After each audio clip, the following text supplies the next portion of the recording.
मित्रों नमस्कार। हिंदी व्याकरण के कई ऐसे प्रकरण हैं जिन्हें हमें प्राथमिक और माध्यमिक कक्षाओं में पढ़ाया नहीं जाता है, बल्कि कॉलेजों में भी नहीं पढ़ाया जाता। कभी कभी ऐसा भी होता है कि जो पढ़ाया जाता है वो सही पढ़ाया नहीं जाता। इन सब कारणों से इन प्रकरणों की पूरी जानकारी हमें नहीं होती है, लेकिन प्रतियोगी परीक्षाओं में ये प्रकरण शामिल किए जाते हैं और जब इन प्रकरणों से सवाल आते हैं तो हमें दुविधा होती है, कठिनाई होती है। ऐसे प्रकरणों में वाच्य सबसे प्रमुख है। वाच्य के बारे में विद्यार्थियों में कई तरह के संदेह हैं। परीक्षा में अक्सर विद्यार्थी वाच्य के सवाल या तो गलत करते हैं या छोड़ देते हैं, लेकिन जिस प्रतियोगी परीक्षाओं में 8-10 अंकों के सवाल अगर वाच्य से लेकर के आते हो और अगर उस प्रश्न पत्र में आपने वाच्य के सवाल गलत कर दिए या उन्हें छोड़ दिए तो उस परीक्षा को उत्तीर्ण करने की संभावना आपकी बहुत कम हो जाती है। मैं ये मानता हूं कि वाच्य बहुत सरल विषय है, हमें पढ़ाया नहीं गया या हम पढ़ते नहीं है, इसीलिए ये कठिन जान पड़ता है और हम इसके बारे में सवाल गलत कर देते हैं। वाच्य है क्या? वाच्य किसी भी वाक्य का, किसी भी कथन का मुख्य उद्देश्य होता है। उस कथन में, उस वाक्य में क्या बात कही जा रही है, यही वाच्य इंगित करता है। मैं आपको वाच्य पहचानने के बहुत ही संक्षिप्त सूत्र दे रहा हूं।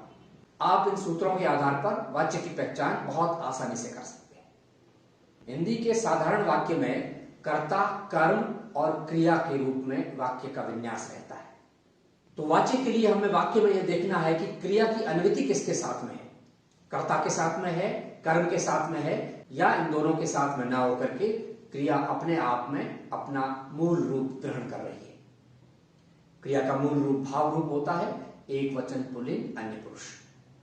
वाच्य पहचानने के लिए पहले वाक्य को ध्यान से देखिए कि उसमें कर्ता के साथ में ने विभक्ति चिन्ह है। अगर कर्ता के साथ में ने विभक्ति चिन्ह है, इसका मतलब वह कर्तृवाच्य का वाक्य है। अगर कर्ता के साथ में ने विभक्ति चिन्ह न होकर के से द्वारा या के द्वारा विभक्ति चिन्ह है, तो मानकर चलिए कि वह कर्तृवाच्य का वाक्य नहीं है, वो या तो कर्मवाच्य का वाक्य है या भाववाच्य का वाक्य है। अब कर्मवाच्य का वाक्य है कि नहीं, यह पता करने के लिए आपको उसके कर्म का पता करना पड़ेगा, और कर्म का पता करने के लिए आप एक सवाल पूछेंगे, क्या पेड़ कट रहा है? क्या कट रहा है? पेड़ कट रहा है, कर्मवाच्य का वाक्य है, ये भाववाच्य का वाक्य नहीं है। क्या का उत्तर मिल गया।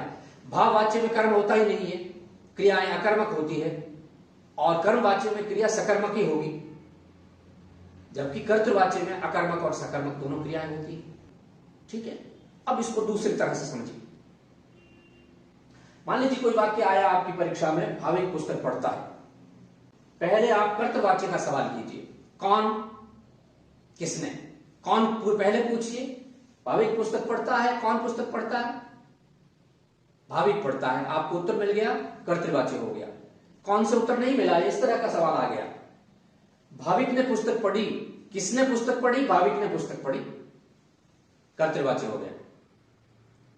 अब मान लीजिए कौन और किसने का उत्तर नहीं मिला, तो अगले चरण पे आ जाइए और पता कीजिए कि अगर वाक्य में कर्ता है, नहीं भी हो सकता है, लेकिन अगर करता है तो उसके साथ में से द्वारा या के द्वारा परसंग लगे कि नहीं लगे, और क्या का उत्तर सकारात्मक मिल रहा है कि नहीं मिल रहा है।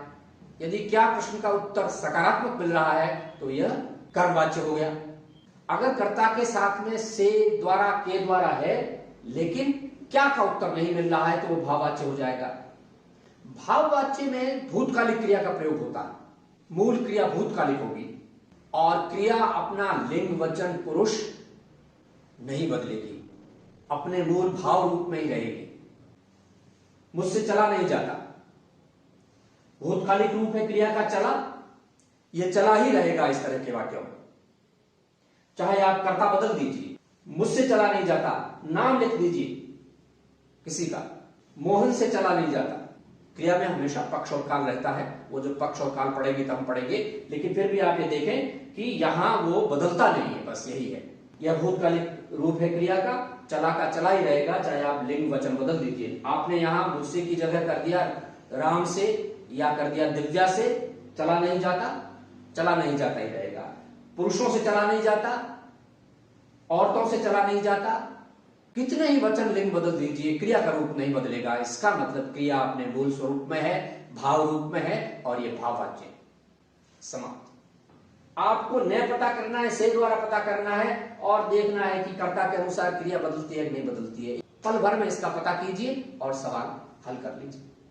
वाच्य की पहचान का तो यह आपका प्रकरण पूरा हुआ। मैं एक बार संक्षेप में दोहरा देता हूं। वाक्य में ये देखिए कि उसमें ने कर्ता के साथ में परसक लगा हुआ है तो वो कर्तृवाच्य है। वाक्य में ये देखिए कि कर्ता के साथ में से द्वारा के द्वारा लगा हुआ है, तो इसका मतलब है कि वो कर्तृवाच्य का वाक्य नहीं है, वो कर्मवाच्य या भाववाच्य का वाक्य है। कर्मवाच्य का वाक्य है कि नहीं, ये पता करने के लिए क्या प्रश्न पूछी। अगर क्या का सकारात्मक उत्तर मिल जाता है तो वह आपका कर्मवाच्य का वाक्य है, अन्यथा वो भाववाच्य का वाक्य है। भाववाच्य की पुष्टि करने के लिए ये देख लीजिए कि क्रिया अपने मूल स्वरूप में है कि नहीं है। भूतकालिक रूप में क्रिया अपने मूल स्वरूप एक वचन पुल्लिंग अन्य पुरुष में है कि नहीं है। अगर है तो वो भाववाच्य है, पुष्टि हो गई। ये पल भर में देखा जा सकता है और सवाल हल किया जा सकता है। परीक्षा में समय भी बहुत महत्वपूर्ण होता है। एक ही प्रश्न पर अगर आपने अधिक समय दे दिया तो आगे के प्रश्न छूट जाएंगे। तो इन सूत्रों के आधार पर वाच्य का कोई भी प्रश्न आप आसानी से हल कर सकते हैं, ऐसा मेरा विश्वास है।